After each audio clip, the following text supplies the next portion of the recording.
Hi, I'm Sophia from Brooks & Brooks and I'm working with DIVA Professional. And today we're going to be working on some really beautiful, soft vintage waves. So I'm going to be working with the Glamorizer and I'm going to be using it as a wand today. So I'm going to be locking it down and pushing it into this conical shape so that we can do some really, really soft, beautiful waves.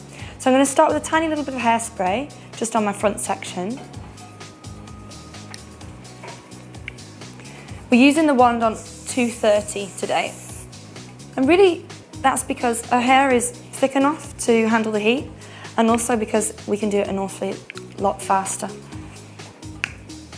I'm going to put the wand in. I'm going to do a natural turn each time. And one of the important things is that you keep the wand parallel to the head. Now it's got a really good cool tip on the end, so as you can see, my thumb is actually touching it at the moment, but it's not burning. Hold it for a couple of seconds and then release.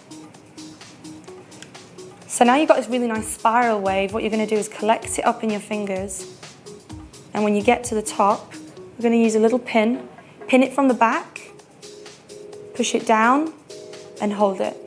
And then we're going to repeat that all the way along throughout all the sections of the hair, making sure we constantly make it face backwards so that when we brush it out at the end, you'll get a really beautiful deep wave.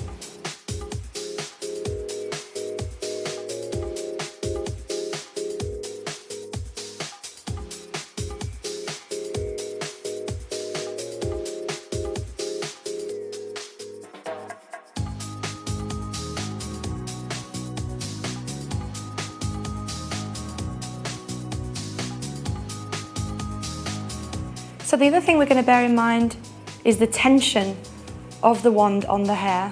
So today we're going to be doing it quite tight because we want quite a defined wave.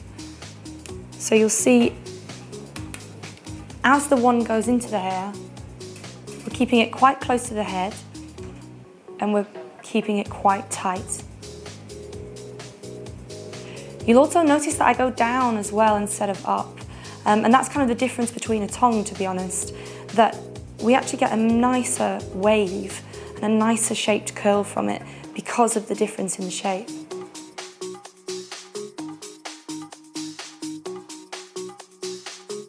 Now that we've finished wanding every section, as you can see, they're quite even on both sides and they're all facing backwards, so we're going to get that really nice continuation. Again, just like rollers, we really need to make sure that it's all completely cool before we start taking them out.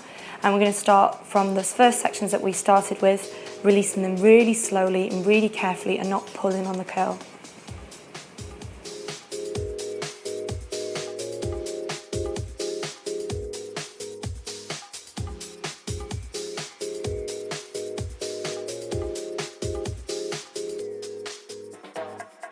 Once we've taken all the pins out, this is what we're left with.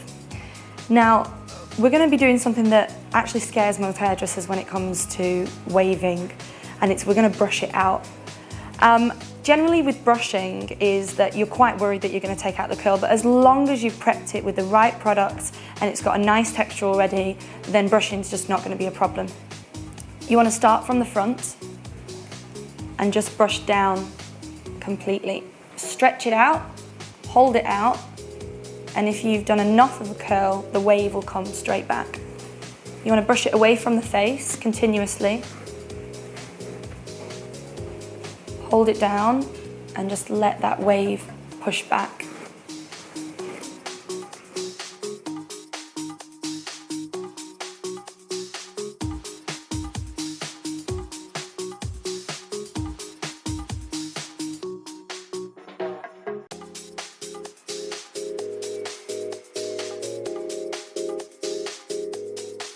Now that we've brushed it all out, we're actually going to take an opposite approach to what we normally do with hair.